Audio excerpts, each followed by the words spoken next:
In this video, I'm going to show you how you can turn ad blockers on or off on your Opera browser. If this video helps, please like and subscribe.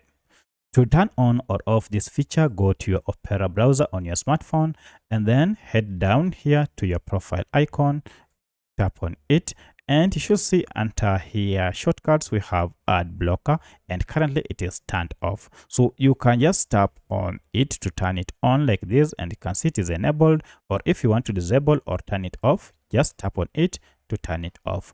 Alternatively, you can access this ad blocker by going to settings on top here, and from here you can see we have ad blocker. Currently it is disabled. To enable it, just toggle on this ad blocker here, and you can see it is already in effect.